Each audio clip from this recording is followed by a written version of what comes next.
ഉയിരിലലിയാൻ. രചനാ സംഭാഷണം രുദ്രപ്രിയ. വർത്തമാനം പറഞ്ഞിരുന്ന് നേരം പോയതറിഞ്ഞില്ല. രമേശന് ഫോൺ വരുമ്പോൾ അവൻ ഫോണുമായി പുറത്തേക്കിറങ്ങി.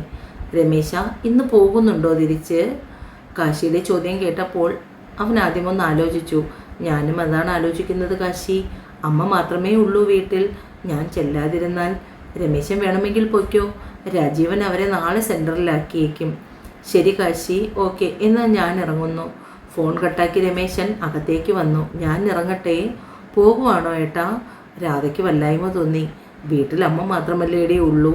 നിങ്ങളെ രാജീവൻ കൊണ്ടുവിടും, കാശി വിളിച്ചിരുന്നു. ഇറങ്ങട്ടെ? അമ്മാവനോടും അമ്മയോടും യാത്ര പറഞ്ഞ് രമേശൻ ഇറങ്ങാൻ നേരം രാജീവൻ അവിടേക്ക് വന്നു. ആഹാ, രമേശൻ ഇറങ്ങിയോ? ഇപ്പോൾ ഇറങ്ങിയാലേ നേരത്തിനെത്താൻ പറ്റൂ. എന്നാൽ കയറ്, ഞാൻ ബസ് സ്റ്റോപ്പിലാക്കിയേക്കാം. കാശി ഇടയ്ക്ക് കൺമണിയെ വിളിച്ചു. കണ്ണേ, എന്തു ചെയ്യുന്നു? കൂട്ടുകാരിയെ കിട്ടിയപ്പോൾ എന്നെ മറന്നോ? അവൻ്റെ ശബ്ദത്തിൽ പരിഭവം കലർന്നു. കാശിയേട്ടൻ ഡ്രൈവ് ചെയ്യുകയാണോ? ഇല്ലടാ, ഞാനിപ്പോൾ വണ്ടി ഒതുക്കി ഒരു കട്ടനടിക്കുന്നു. കൂട്ടുകാരി എന്ത് പറയുന്നു? വലിയ സന്തോഷമാണ് കാശിയേട്ടാ.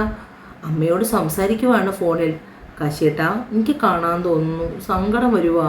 പെണ്ണിൻ്റെ ചുണ്ടു പിളർന്നുള്ള മുഖം കുറിപ്പിച്ച് പരിഭവം പറയുന്നത് കാശി മനസ്സിൽ കണ്ടു. അയ്യേ, കാശിയേട്ടൻ്റെ കണ്ണം പിണങ്ങിയോ? രാധയെ കൂട്ടുപിടിച്ച് സന്തോഷിച്ച് അടിച്ചു പൊളിക്കു കുഞ്ഞേ. ഞാൻ ജോലി വേഗം തീർത്തിട്ട് വരില്ലേ എൻ്റെ കണ്ണനെ കാണാൻ? എനിക്ക് കാശിയേട്ടനെ കെട്ടിപ്പിടിക്കാതെ നെഞ്ചിൽ മുഖം ചേർക്കാതെ ഉറങ്ങാൻ പറ്റില്ല. പറച്ചിലിൻ്റെ ഒപ്പം കണ്ണുനീര് കവിളിലൂടെ കുതിച്ചു പാഞ്ഞു. കൂടെ ഏങ്ങലും. ഫോൺ കട്ടായി. കൺമണി കരയുവാണെന്ന് കാശിക്ക് മനസ്സിലായി. തിരികെ കാറിലിരുന്ന് കാശി വീഡിയോ കോൾ ചെയ്തു. ആദ്യ റിങ്ങിൽ തന്നെ കോൾ എടുത്തു. നല്ലോണം കരഞ്ഞിട്ടുണ്ട്. കണ്ണ് വീർത്തിരിക്കുന്നു. മൂക്കിൻ തുമ്പും ചുണ്ടും കവിളും ചുവന്നു. കണ്ണാ, ഇങ്ങനെ കരയില്ലേ. ഇത് കണ്ട് ഞാൻ എങ്ങനെ സമാധാനത്തിൽ പോകും? എനിക്ക് കരച്ചിൽ വന്നിട്ടല്ലേ? കൺമണി ചിറികോട്ടി. കാശിയേട്ടന് സ്നേഹമില്ല എന്നോടിപ്പോൾ. എൻ്റെ പൊന്നെ, അങ്ങനെ പറയല്ലേ.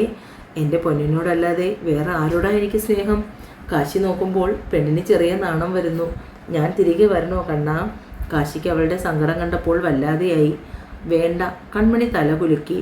പിന്നെ നീ ഇങ്ങനെ കരഞ്ഞ് അസുഖം വരുത്തി വെച്ചാലോ? ഇല്ല, ഞാൻ കരയില്ല. കണ്ണുകൾ അമർത്തി തുടച്ചു കൺമണി. എന്നാൽ എനിക്കൊരു ഉമ്മതാ വേഗം. കൺമണി അന്തിച്ചു കാശിയെ നോക്കി. ആദ്യമായാണ് കാശിയേട്ടൻ ഇങ്ങനെയൊക്കെ ചോദിക്കുന്നത്. കൺമണി മുഖം പൊതിഞ്ഞു. അയ്യോടാ, കുഞ്ഞിന് നാണം വന്നോ?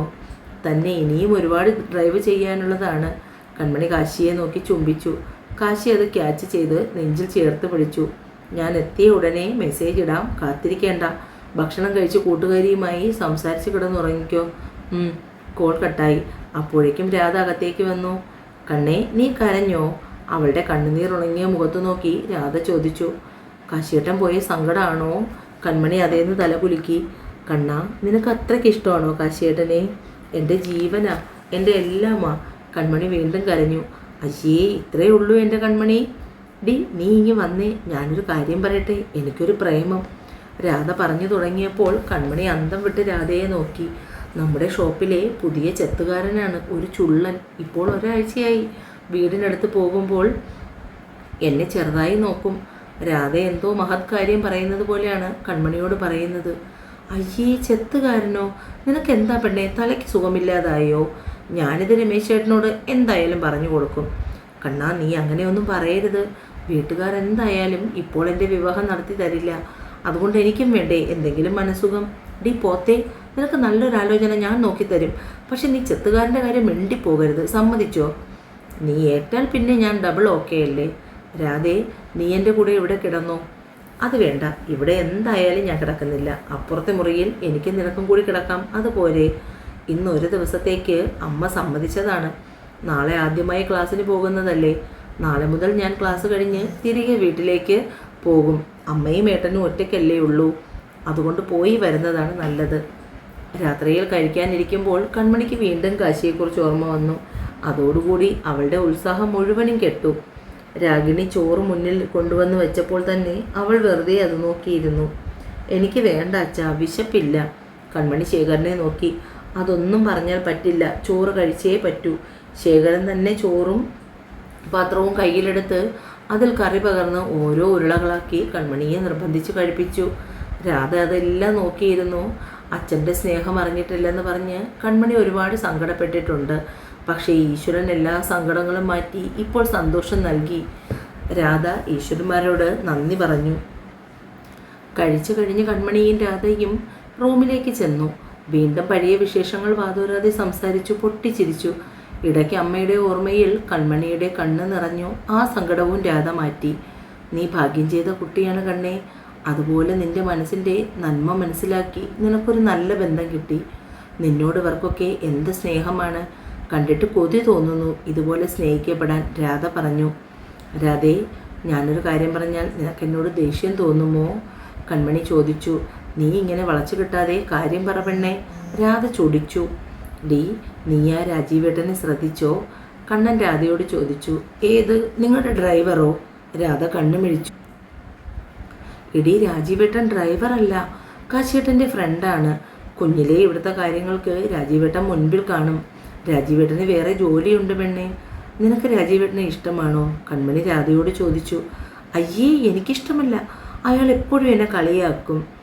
രാധ മറ്റൊന്നും ഓർക്കാതെ മറുപടി പറഞ്ഞു. എൻ്റെ പെണ്ണേ, നീ ആ രാജീവേട്ടനെ എങ്ങനെയെങ്കിലും വളച്ച് കുപ്പിയിലേക്ക് ഇറക്ക്. എന്നിട്ട് കല്യാണം കഴിക്ക്. അപ്പോൾ നമുക്ക് എപ്പോഴും കാണാം, സംസാരിക്കാം. നിനക്കിവിടെ എൻ്റെ അടുത്ത് ഉണ്ടാവുന്നത് ഇഷ്ടമല്ലേ രാധേ? ഞാൻ കരുതി ഇഷ്ടമാവുമെന്ന്. കൺമണിക്ക് പറഞ്ഞു വന്നപ്പോൾ സങ്കടം കൊണ്ട് കണ്ണ് നിറഞ്ഞു. എന്തിനോ? അയ്യേ, കരയുന്നു കണ്ണേ. നീ ഉള്ളടെ എനിക്ക് ഇഷ്ടമാകാതിരിക്കുമോ പെണ്ണേ? അപ്പോൾ നാളെ തന്നെ നമ്മൾ ഓപ്പറേഷൻ രാജീവ് തുടങ്ങും. അയാളെ ഒടിച്ചു മടക്കി കുപ്പിയിലാക്കി കല്യാണവും കഴിച്ച് അയാളുടെ 3-4 മക്കളെയും പ്രസവിക്കുന്നത് വരെ ഈ രാധയ്ക്ക് വിശ്രമമില്ല പോരെ? പിന്നെ അയാൾക്കിനി വേറെ വല്ല റിലേഷനോ മറ്റോ ഉണ്ടോ കണ്ണേ? രാധ തൻ്റെ സംശയം ചോദിച്ചു. അതൊന്നും ഉണ്ടാവില്ല. എനിക്ക് കാശിയേട്ടനോട് പറയാതിരിക്കുമോ? നീ ധൈര്യമായി നിന്റെ പണി തുടങ്ങിക്കോടി. അവൾ കാര്യമായി തന്നെ രാധയെ പ്രോത്സാഹിപ്പിച്ചു. ആത്മാർത്ഥ സുഹൃത്തിനെ പ്രണയിക്കാൻ ഇത്രയധികം സപ്പോർട്ട് ചെയ്യുന്ന നിന്റെ ആ വിശാല മനസ്സ് ഞാൻ നമിക്കുന്നു.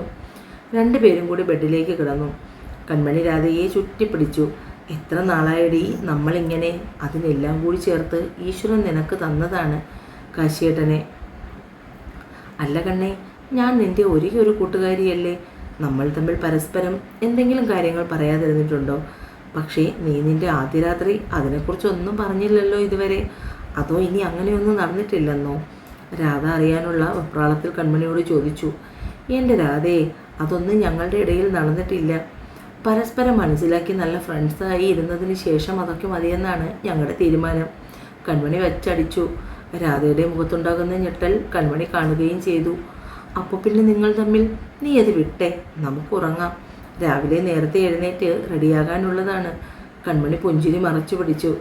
ഏകദേശം രാത്രി 2 മണിയോടുകൂടിയാണ് കാശി ബാംഗ്ലൂർ എത്തിയത്. ചാവി ഉണ്ടായിരുന്നത് കൊണ്ട് തന്നെ വിശ്വത്തെ ബുദ്ധിമുട്ടിക്കാതെ ഫ്ലാറ്റ് തുറന്ന് അകത്തേക്ക് കടന്നു. കൺമണി ഇല്ലാതെ അതിനകത്തേക്ക് കയറിയപ്പോൾ കാശിക്ക് വല്ലാത്ത വീർപ്പുമുട്ടൽ അനുഭവപ്പെട്ടു. കഴിഞ്ഞ 2 ആഴ്ച അവൻ്റെ കൂടെ അവൾ അവിടെ ഉണ്ടായിരുന്നു. ഇപ്പോൾ ആ റൂമും മുഴുവനും പെണ്ണിൻ്റെ മണമാണ്. അവളുടെ 1-2 ഡ്രസ്സ് ബെഡിൽ കിടപ്പുണ്ട്. ചെന്ന പാടെ ബെഡിലേക്ക് വീണ് ഒപ്പം തന്നെ ഡ്രസ്സ് മുഖത്തോട് ചേർത്ത് പിടിച്ചു. കണ്ണേ, ഇങ്ങനെ സ്നേഹിക്കപ്പെടാൻ എന്ത് മായയാണ് പെണ്ണേ നീ കാട്ടുന്നത്? നെഞ്ച് നിറഞ്ഞു പോകുവാടി. നേരമൊന്നും നോക്കിയില്ല. അപ്പോൾ അവളെ കാണാൻ കൊതി തോന്നി.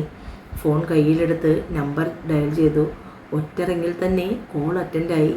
എത്തിയോ കാശിയേട്ടാ? ഉറങ്ങിയില്ലേടാ നീ? ഉറങ്ങിയെങ്കിൽ എൻ്റെ കാശിയേട്ടൻ വിളിക്കുമ്പോൾ ഞാൻ എങ്ങനെ എടുക്കും? കണ്ണാ, ഐ ലവ് യു. എനിക്ക് കാണാൻ തോന്നുവാടി. നീ ഇല്ലാതെ എനിക്കിപ്പോൾ ഈ മുറിയിൽ പറ്റുന്നില്ല. പെട്ടെന്ന് കോൾ കട്ടായി. അടുത്ത നിമിഷം വീഡിയോ കോൾ കയറി വന്നു. കൺമണി രാധയെ ഉണർത്താതെ ഫോണുമായി അവരുടെ റൂമിലേക്ക് പോയി. കാശിയേട്ടാ, എത്തിയേ ഉള്ളൂ? ആടി, ഇപ്പോൾ എത്തിയേ ഉള്ളൂ. അപ്പോൾ നിന്നെ ഒരുപാട് മിസ് ചെയ്തു. എനിക്കും കാശിയേട്ടനെ മിസ് ചെയ്തു കണ്ണേ. എന്നെ നോക്ക്. കൺമണി നിറഞ്ഞ കണ്ണുകൾ ഉയർത്തി കാശിയെ നോക്കി. വേഗം അവിടുത്തെ ജോലി തീർത്ത് വരുമോ കാശിയേട്ടാ? എനിക്ക് കാണാതെയും അടുത്തില്ലാതെയും പറ്റണില്ല. കൺമണി കരഞ്ഞു. അല്പം മുമ്പ് വരെ ഉള്ളിൽ മറഞ്ഞിരുന്ന വിരഹം പുറത്തേക്ക് ഒഴുകി. ഞാൻ വേഗം വരാം. കുഞ്ഞിപ്പൂ കിടന്നോ? എനിക്കൊന്ന് കാണാതെ ഉറങ്ങാൻ പറ്റില്ലെന്ന് തോന്നി, അതാണ് വിളിച്ചത്. ഉറക്കം വരുന്നില്ല. കാശിയേട്ടൻ പാട്ട് പാടിത്താ, എന്നാൽ ഞാൻ ഉറങ്ങാം. ശരി. കണ്ണടച്ച് കിടന്നു. കൺമണി ഫോൺ അവൾക്ക് കാണത്തക്ക വിധത്തിൽ വെച്ചു. സ്ക്രീനിൽ കാണുന്ന കാശിയുടെ മുഖം നോക്കി കിടന്നു. എപ്പോഴോ അവളുടെ കണ്ണിലേക്ക് ഉറക്കം പതുങ്ങി കൂടിയതും കൺമണി ഉറങ്ങിയതും കാശി വാത്സല്യത്തോടെ അവളെ നോക്കി. പിന്നെ കോൾ കട്ടാക്കി ബെഡിലേക്ക് വീണു. അപ്പോഴും മനസ്സിലും കണ്ണിലും തൻ്റെ പെണ്ണിനെ നിറച്ചു പ്രണയത്തോടെ. വായിച്ചു വായോ.